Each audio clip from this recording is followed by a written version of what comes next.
Hello everyone, welcome back to my channel. I am Garima Bhardwaj and today we are going to discuss about one of the fundamental topics of data structures and algorithm, that is arrays. Since we know that arrays are the building blocks of many algorithms and programs, so understanding them thoroughly is crucial. So in this video, we'll cover what is array, what is the basic structure of array, and one example and some traversal. Okay? So firstly, we will talk about the introduction part of array. So what is array?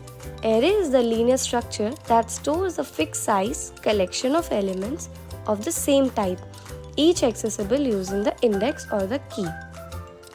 Which means array stores the element of same type which identifies by the index and the key, and the whole array can be named as a single variable.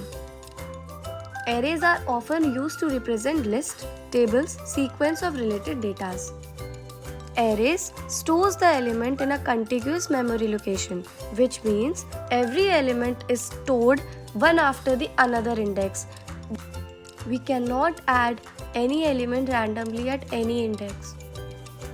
So let's visualize it by one perfect illustration. Okay, so let's suppose this is a box.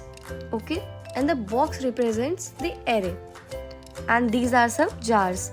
We have 5 jars, which means we have 5 memory spaces to store the element. Okay, means 5 indexes. Here we can only store 5 elements, that is 0, 1, 2, 3 and 4, in which we will store different flavors of jams. Okay, and every flavor have different index number. After storing the different flavors of jam, we'll collect these all the jars and put them into the empty box, which is called an array, which will be collectively known as arrays. So next, we'll move to the declaration and initialization of array in Java. Here we are declaring the integer array, which can be declared by int, array, name and square brackets. Nextly, we'll allocate the memory to the array, write the name of the array and initialize it. New int 5. 5 means the space in the array, means indexes. We have 5 indexes here. We cannot store more than 5 elements in this array. We can also declare the array in the different form also, which is also mentioned here. Now we'll come to the very important part, which is how to access that array. So we'll firstly mention the type of element we have mentioned in the array. Then give one variable name to the accessing element and store the number of index which we have to access. Here we are storing 2, so this will give us the element of index 2. One important point you all have to remember about arrays are having a fixed length, which means if you have created a fixed length array, then you can't change the size of it. So here are some common array operations, which are insertion, deletion, searching and updating. Insertion means what? Insertion means to insert an array to the desired position we need to insert. And deletion means to remove the elements of the array which we want to delete. Search means to search an element from the existing array. Updating means to modify or exchange the existing value of the element in the desired array. Next is array traversal, which we will see with the help of one example here. So here I am using IntelliJ IDEA. You can use any online platform to execute this code. So here we can see that the main class is ready with its boiler code of Java. So let's declare the array first. We are here declaring the array of integer type. Now we'll allocating the memory to the array. Here we are allocating the memory 5, which means we are having only 5 indexes to store the different elements. So now we'll one by one initialize the elements of the array. Array 0, 10, and second array now.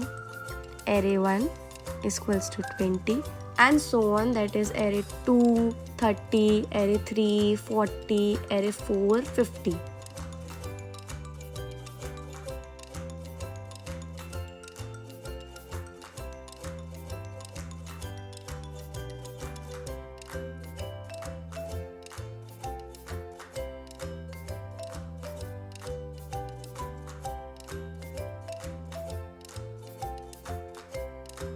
Okay, now we'll see how we will access the element from the specific array.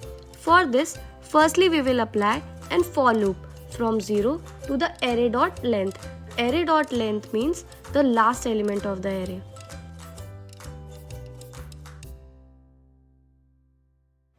And write the print statement to print the iterative I, which are elements of the array.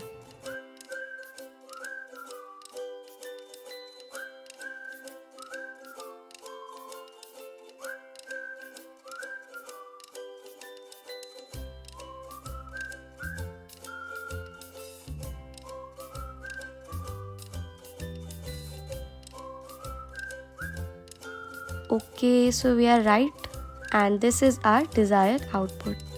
Here I have mentioned some real world examples for an array, which are like storing students' grades, handling data in games, and many more.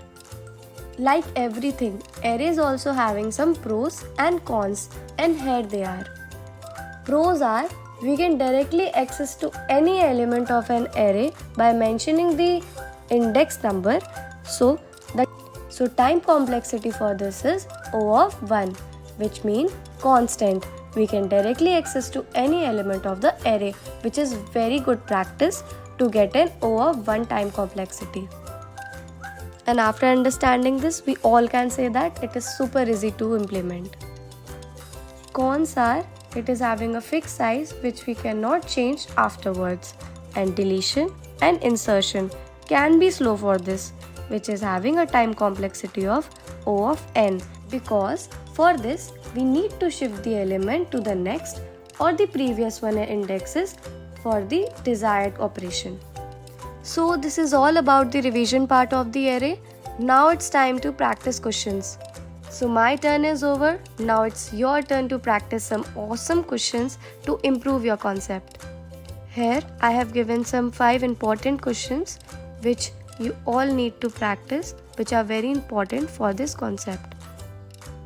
So, try implementing these algorithms by yourself.